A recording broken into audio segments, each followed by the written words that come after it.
Pernahkah anda terfikir bagaimana dunia kita semakin berubah akibat maksiat? Bagaimana kita boleh menguatkan iman kita di tengah zaman yang penuh cabaran ini? Assalamualaikum dan salam sejahtera. Bak kata pepatah, tak kenal maka tak cinta.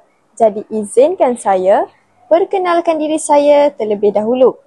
Nama diberi Ainun Kalisha binti Muhammad Jalil.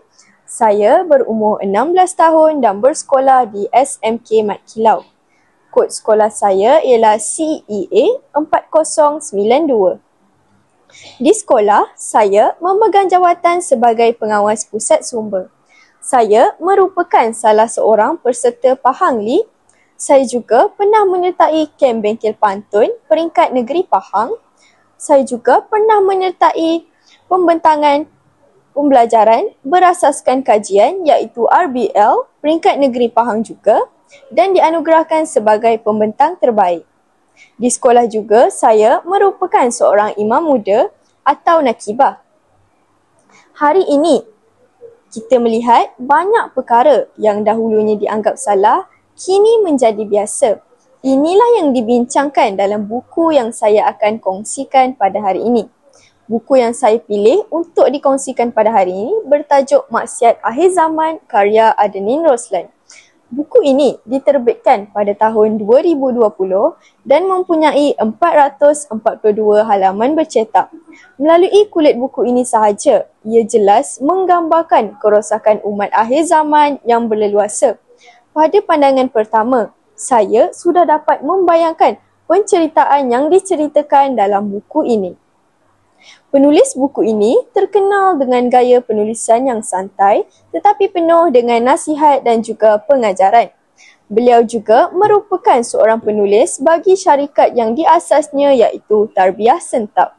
Untuk pengetahuan semua, Adenin Roslan merupakan anak kelahiran Selangor yang berjaya memecahkan buku pasaran Malaysia apabila buku yang dihasilkannya telah terjual lebih 600,000 naskah. Selain menulis buku, beliau juga merupakan seorang penyanyi, penulis lirik dan juga komposer. Antara lagu yang dinyanyikan ialah Tuhan Aku Ingin Sembuh. Saya pernah tertanya-tanya mengapa hati ini selalu terasa kosong walaupun hidup dalam serba cukup. Jawapannya saya temui dalam buku yang saya pilih untuk kongsikan kepada anda semua. Buku ini membincangkan pelbagai jenis maksiat yang berlaku pada zaman sekarang termasuklah pergaulan bebas, penipuan, riba, rasuah dan kehilangan rasa malu dalam masyarakat. Penulis turut menyentuh bagaimana maksiat bukan sahaja dapat merosakkan seorang individu tetapi juga dapat menurunkan bala secara keseluruhan. Apa yang menarik dalam buku ini ialah pendedahan tentang bagaimana teknologi yang menjadi saluran utama dalam penyebaran budaya maksiat secara halus. Kita mungkin tidak sedar tetapi perkara yang dianggap remeh seperti berpakaian tidak menutup aurat, ketagihan hiburan yang melampau dan budaya hedonisme merupakan ciri-ciri akhir zaman yang disebut dalam hadis Rasulullah SAW. Sebagai contoh, pada helaian muka surat 89 dipetik tentang dosa dalam politik. Ramai yang mengendahkan dan mempunyai sikap yang tidak ingin mengambil tahu. Tanpa disedari, ramai juga yang rosak dan sesat disebabkan politik. Ini berlaku disebabkan sikap masyarakat yang tidak ingin mengambil tahu. Maksiat boleh merosakkan akidah. Tanpa akidah yang mantap, hilanglah identiti kita sebagai seorang Muslim sejati dan hilanglah juga iman kita. Selain itu, buku ini juga boleh menjadi panduan kepada kita semua bagaimana kita boleh menghindari maksiat dan memperkukuhkan iman. Antaranya, kita boleh meningkatkan ilmu agama, memperkukuhkan hubungan dengan Allah, menjauhkan diri serta keluarga daripada segala perkara yang negatif. Secara keseluruhannya, buku Maksiat Akhir Zaman sangat bermanfaat untuk dibaca kerana ia mampu membuka mata kita semua untuk mengetahui hakikat dunia pada hari ini. Ia mengajak kita bermuhasabah diri dan kembali kepada ajaran Islam yang sebenar-benarnya. Saya sangat mengesyorkan buku ini untuk anda semua baca kerana ia bukan sahaja dapat menambah ilmu pengetahuan, tetapi juga ia dapat mengelakkan diri kita daripada terjerumus dalam arus maksiat yang deras. Hari ini kita sudah tahu kebenarannya.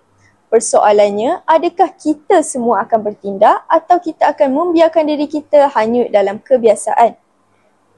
Setelah membaca buku ini, perasaan ingin menjadi lebih baik meronta-ronta dalam jiwa saya. Buku ini juga memberi saya kekuatan bagaimana saya boleh meneguhkan iman dan mujahadah dalam perbaiki diri. Kita semua seharusnya menentang hawa nafsu di zaman yang penuh cabaran ini kerana ia bukan sahaja dapat merosakkan individu dan juga kita kena tahu yang setiap apa yang kita lakukan akan mendapat ganjaran pahala atau dosa. Ia juga akan menentukan sama ada kita ingin membawa amalan kita ke syurga atau neraka. Dalam buku ini juga telah disebut dosa dalam pelbagai jenis sudut, contohnya seperti ekonomi, sosial, akhlak, akidah dan sebagainya. Sebelum bicara buku ini berakhir, izinkan saya melontarkan pendapat saya tentang buku ini. Saya berpendapat bahawa buku ini sangat penting untuk dibaca kerana ia relevan dengan isu masyarakat hari ini. Sebagai contoh, banyak perkara yang diceritakan dalam buku ini telah terjadi pada umat sekarang. Namun demikian, buku ini kurang sesuai untuk pelajar sekolah rendah kerana isi penyampaiannya yang agak sukar untuk dipahami.